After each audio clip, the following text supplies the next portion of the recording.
మత్తయి సువార్త 20వ అధ్యాయము. ఏలగనగా పరలోక రాజ్యము ఒక ఇంటి యజమానుని పోలి ఉన్నది. అతడు తన ద్రాక్ష తోటలో పనివారిని కూలికి పెట్టుకొనుటకు ప్రొద్దున బయలుదేరి దినమునకు 1 దెనారము చొప్పున పనివారితో ఓడబడి తన ద్రాక్ష తోటలోనికి వారిని పంపెను. తరువాత అతడు దాదాపు 9 గంటలకు వెళ్ళి సంత వీధిలో ఊరుక నిలిచి ఉన్న మరికొందరిని చూచి, మీరును నా ద్రాక్ష తోటలోనికి వెళ్ళుడి, ఏమి న్యాయమో అది మీకిత్తునని వారితో చెప్పగా వారును వెళ్ళిరి. మీరును నా ద్రాక్ష తోటలోనికి వెళ్ళుడి, ఏమి న్యాయమో అది మీకిత్తునని వారితో చెప్పగా వారును వెళ్ళిరి. దాదాపు 12 గంటలకును 3 గంటలకును అతడు మరల వెళ్ళి అలాగే చేసెను. తిరిగి దాదాపు 5 గంటలకు వెళ్ళి మరికొందరు నిలిచి ఉండగా చూచి, ఇక్కడ దినమంతయు మీరెందుకు ఊరకనే నిలిచి ఉన్నారని వారిని అడగగా వారు, ఎవడును మమ్మను కూలికి పెట్టుకొనలేదనిరి. అందుకతడు, మీరును నా ద్రాక్ష తోటలోనికి వెళ్ళుడనెను. సాయంకాలమైనప్పుడు ఆ ద్రాక్ష తోట యజమానుడు తన గృహ నిర్వాహకుని చూచి పనివారిని పిలిచి, చివర వచ్చిన వారు మొదలుకొని మొదట వచ్చిన వారి వరకు వారికి కూలి ఇమ్మని చెప్పాను.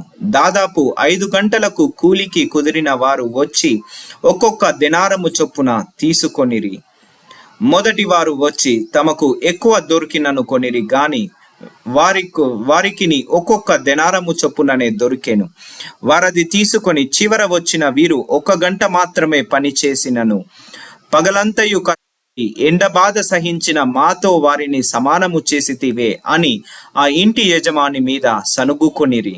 అందుకతడు వారిలో ఒకని చూచి, స్నేహితుడా, నేను నీకు అన్యాయము చేయలేదు. నీవు నా యొద్ద 1 దెనారమునకు ఒడబడలేదా? నీ సొమ్ము నీవు తీసుకొని పొమ్ము. నీకిచ్చినట్టే కడపట వచ్చిన వీరికిచ్చుటకును నాకిష్టమైనది. నాకిష్టము వచ్చినట్టు నా సొంత సొమ్ముతో చేయుట న్యాయము కాదా? నేను మంచివాడనైనందున నీకు కడుపు మంటగా ఉన్నదా అని చెప్పెను. ఈ ప్రకారమే కడపటి వారు మొదటి వారగుదురు, మొదటి వారు కడపటి వారగుదురు. యేసు యెరూషలేమునకు వెళ్ళనై ఉన్నప్పుడు ఆయన 12 మంది శిష్యులను ఏకాంతముగా తీసుకొని పోయి మార్గమందు వారితో ఇట్లనెను, ఇదిగో యెరూషలేమునకు వెళ్ళుచున్నాము. అక్కడ మనుష్య కుమారుడు యాజకులకును శాస్త్రులకును అప్పగింపబడును. వారాయనకు మరణ శిక్ష విధించి ఆయనను అపహసించుటకును, కొరడాలతో కొట్టుటకును, సిలువ వేయుటకును అన్యజనులకు ఆయనను అప్పగింతురు. 3వ దినమున ఆయన మరల లేచును.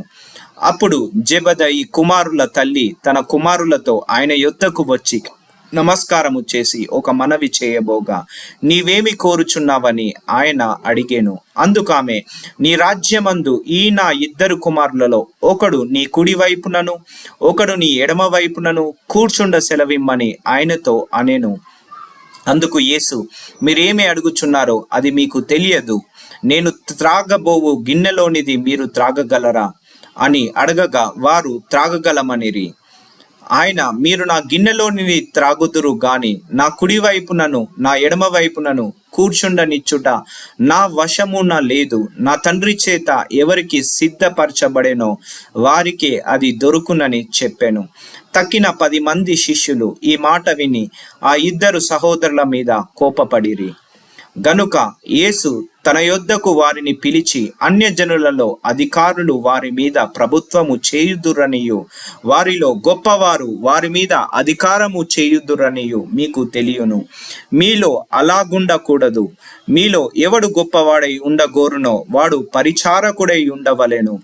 మీలో ఎవడు ముఖ్యుడై ఉండగోరునో వాడు మీ దాసుడై ఉండవలెను. అలాగే మనుష్య కుమారుడు పరిచారము చేయించుకొనుటకు రాలేదు గాని పరిచారము చేయుటకును అనేకులను ప్రతిగా విమోచన క్రయధనముగా తన ప్రాణమునిచ్చుటకును వచ్చెనని చెప్పాను. వారు యెరికో నుండి వెళ్ళుచుండగా బహుజన సమూహము ఆయన వెంట వెళ్ళెను. ఇదిగో, త్రోవ పక్కను కూర్చున్న 2 గుడ్డివారు యేసు ఆ మార్గమున వెళ్ళుచున్నాడని విని, ప్రభువా, దావీదు కుమారుడా, మమ్ము కరుణింపమని కేకలు వేసిరి. ఊరుకుండుడని జనులు వారిని గద్దించిరి గాని వారు, ప్రభువా, దావీదు కుమారుడా, మమ్ము కరుణింపు మరి బిగ్గరగా కేకలు వేసిరి. యేసు నిలిచి వారిని పిలిచి, నేను మీకేమి చేయగోరుచున్నారని అడగగా వారు, ప్రభువా, మా కన్నులు తెరవవలెననిరి. కాబట్టి యేసు కనికరపడి వారి కన్నుల ముట్టెను. వెంటనే వారి దృష్టి పొంది ఆయన వెంట వెళ్ళిరి.